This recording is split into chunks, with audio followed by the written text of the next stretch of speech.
Hi hello friends, super Kanmani സീരിയലിൻ്റെ latest episode റിവ്യൂയിലേക്ക് എല്ലാ കൂട്ടുകാർക്കും സ്വാഗതം. അങ്ങനെ കൃഷ്ണും കൺമണിയും കൂടി ആ ഗുണ്ടയെ പിടികൂടുകയാണ്. കൃപയെ ആക്രമിക്കാൻ വന്നതാണ് അയാളെ പിടികൂടുക കേട്ടോ കൺമണി ചെയ്യുന്നത്. അതിനുശേഷം തന്നെ പോലീസിനെ വിളിച്ചിട്ട് അയാളെ ഏൽപ്പിക്കാനായിട്ട് ശ്രമിക്കുന്നു. അപ്പോഴത്തേനും എല്ലാവരും കൂടി വളരെയധികം പ്രശ്നങ്ങൾ ഉണ്ടാക്കുന്നുണ്ട്. ഈ ഹോസ്പിറ്റലിനെതിരെ കേസ് കൊടുക്കണം എന്ന രീതിയിലൊക്കെ കൃഷ് അവിടെ സംസാരിക്കുന്നുണ്ട്. അപ്പോൾ അതൊന്നും വേണ്ട മോനെ എന്ന് പറയുന്നുണ്ട്. അങ്ങനെ പോലീസ് വന്നതിന് ശേഷം തന്നെ അയാൾ അറസ്റ്റ് ചെയ്യാനായിട്ട് തീരുമാനിക്കുന്നു. അതിനുശേഷം കൺമണിയോട് പറയുന്നുണ്ട്, ആരാണ് ഇത് കണ്ടുപിടിച്ചത്, അയാളും കൂടെ ഞങ്ങളുടെ കൂടെ വരണമെന്ന് പറയുന്നു. കൺമണിയാണെന്ന് പറയുമ്പോൾ എന്തായാലും ഈ കുട്ടിയും കൂടെ ഞങ്ങളുടെ കൂടെ വരണം, മൊഴി തരണം എന്ന രീതിയിലൊക്കെ പറയുന്നുണ്ട്. കൃഷാണെങ്കിലോ കൺമണിയെ ഒരിക്കലും തന്നെ പോലീസ് സ്റ്റേഷനിലേക്ക് കൊണ്ടുപോകാനായിട്ട് പറ്റില്ല, നിങ്ങൾക്ക് വേണമെങ്കിൽ അവളെ ഇവിടെ വന്നിട്ട് ചോദ്യം ചെയ്തിട്ട് പൊക്കോളൂ, ഒരിക്കലും സ്റ്റേഷനിലേക്ക് വിടില്ല ഞാനെന്ന് പറയുന്നുണ്ട്.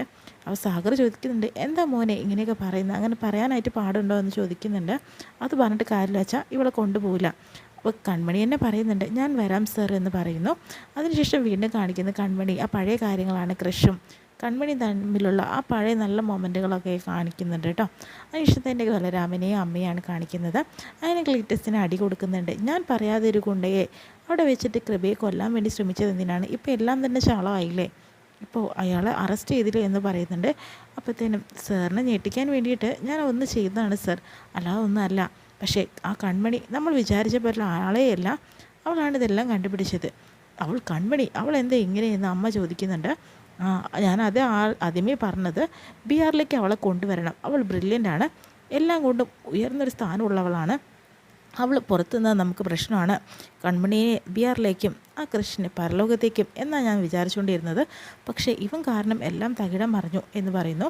അപ്പോൾ അമ്മ പറയുന്നുണ്ട്, എത്രയും പെട്ടെന്ന് അതൊരു തീരുമാനമാക്കണം മോനെ, ഇങ്ങനെ വിട്ടാൽ ശരിയാവില്ല, കാരണം എന്ന് വെച്ചിട്ടുണ്ടെങ്കിൽ കൂടുതൽ പ്രശ്നങ്ങൾ വഷളാവുമല്ലോ, കാരണം നമ്മുടെ പേര് പറഞ്ഞിട്ടുണ്ടെങ്കിൽ എന്താണ് നമ്മൾ ചെയ്യുക എന്നൊക്കെ പറയുന്നുണ്ട്. നമ്മുടെ പേര് ഒരിക്കലും അവൻ പറയില്ല അമ്മേ, അതിന് വേണ്ട കാര്യങ്ങൾ ഞാൻ തന്നെ ചെയ്തിട്ടുണ്ടെന്ന് പറയുന്നു. അങ്ങനെ വേറൊരാളെ വിളിക്കുന്നൊക്കെ ഉണ്ട് കേട്ടോ. വിളിച്ചിട്ട് വേണ്ട പോലെ ഞങ്ങൾ കൈകാര്യം ചെയ്തോളാം എന്നും പറയുകയാണ്. അതിനുശേഷം അമ്മ പേടിക്കേണ്ട കാര്യമൊന്നുമില്ല എന്ന് പറയുമ്പോൾ അവൾ പറയുന്നുണ്ട്, ആ കൺമണിയും എനിക്കൊന്ന് കാണണം എന്നൊക്കെ പറയാം കേട്ടോ. വീണ്ടും സ്റ്റേഷനിലെത്തുന്ന കൺമണിയും അതുപോലെ സാഗറും കൃഷും സുജാതയും കൂടെ അതിനുശേഷം തന്നെ കൺമണിയോട് കാര്യങ്ങളെല്ലാം ചോദിച്ചറിയുന്നു. അങ്ങനെ വീണ്ടും ആ ഗുണ്ടയെ കാണുമ്പോൾ വീണ്ടും കൃഷിൻ്റെ നിയന്ത്രണം വിട്ട് അതിനെ തല്ലാനായിട്ട് പോകുന്നു.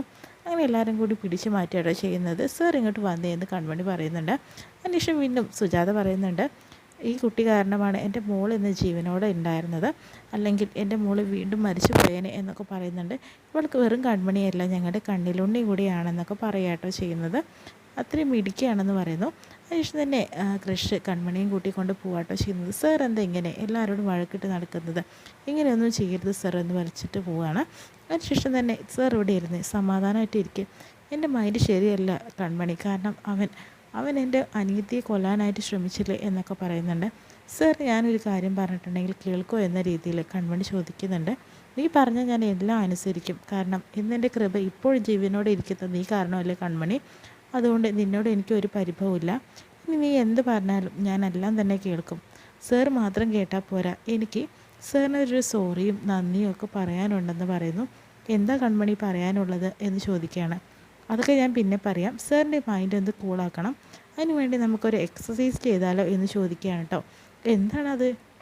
അതൊക്കെയുണ്ട്, ഞാൻ എൻ്റെ മനസ്സ് കൈവിട്ട് പോകുന്ന സമയത്ത് കുറച്ച് കാര്യങ്ങൾ ഞാൻ സ്വയമായിട്ട് ചിന്തിച്ച് കൂട്ടാറുണ്ട്, അതിലൂടെ എൻ്റെ മനസ്സ് വീണ്ടും പഴയ രീതിയിലാവാറുമുണ്ടെന്നൊക്കെ കൺമണി കൃഷ്ണനോടായിട്ട് പറയുന്നു. എന്നാൽ അതൊന്ന് പരീക്ഷിച്ച് നോക്കാം, സർ എന്തായാലും കണ്ണടച്ചിരിക്കെ ഞാൻ പറയുന്ന കാര്യങ്ങൾ മനസ്സിലൂടെ ഓർത്താൽ മതിയെന്ന് പറയുന്നു. അങ്ങനെ താൻ നല്ലൊരു പച്ച പാടവരമ്പത്ത് നടക്കുകയാണെന്നും അങ്ങനെ കുറേ കാര്യങ്ങൾ ആ ഒരു സിറ്റി ലൈഫിൽ നിന്ന് മാറി തനി നാട്ടിൻപുറത്തുള്ള കാര്യങ്ങളൊക്കെ സംസാരിച്ചുകൊണ്ടിരിക്കട്ടെ കൺമണി. ഇതെല്ലാം തന്നെ താൻ നല്ല രീതിയിൽ തന്നെ ശ്രമിച്ചുകൊണ്ടിരിക്കട്ടോ കൃഷ്ണ നല്ല സമാധാനം കിട്ടുന്നുണ്ട്. അതെല്ലാം കഴിഞ്ഞ് തന്നെ കൃഷ് കണ്ണ് തുറക്കുന്നുണ്ട് കേട്ടോ. കണ്ണ് തുറക്കുമ്പോൾ കൺമണി പറയുന്നുണ്ട്, എൻ്റെ മൈൻഡ് ഇപ്പോൾ നല്ല രീതിയിൽ തന്നെ മാറിയിട്ടുണ്ട്, അപ്പോൾ മനസ്സൊക്കെ ഒന്ന് തണുത്തു, കൺമണി കാരണമായിട്ടോ എങ്ങനെയൊക്കെ സംഭവിച്ചത്, വളരെയധികം നന്ദിയുണ്ട്, നീ വളരെ വലിയൊരാളാണെന്ന് എനിക്ക് മനസ്സിലായി, ഒരിക്കലും തന്നെ കൺമണി നീ എന്നെ വിട്ട് പോകരുത് എന്ന രീതിയിലൊക്കെ കൃഷി സംസാരിക്കുന്നുണ്ട്. പിന്നെ എനിക്ക് എന്താ പറയുക, നീ അടുത്തുണ്ടാകുമ്പോൾ എനിക്ക് എപ്പോഴും ഒരു സമാധാനവും ഒരു ധൈര്യമൊക്കെയാണ്, നീ ഉണ്ടായിരുന്നില്ലെങ്കിൽ എനിക്ക് അത്രയും വിഷമമാണെന്ന രീതിയിലൊക്കെ കൺമണിയോട് കൃഷ് സംസാരിക്കുന്നുണ്ട് കേട്ടോ. അപ്പോൾ കൺമണി പറയുന്നുണ്ട്, സർ വിഷമിക്കേണ്ട, സാർ എപ്പോഴും നിയന്ത്രണം പാലിക്കണം.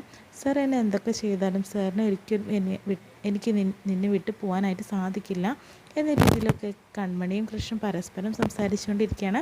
അവരെ ഉള്ളിൽ ഒരു പ്രണയം പൂവിടാനായിട്ട് പോകുന്നുണ്ട്. കാരണം പരസ്പരം മനസ്സിലാക്കി അവർ സ്നേഹിക്കാൻ തുടങ്ങുകയാണെന്നാണ് തോന്നുന്നത്.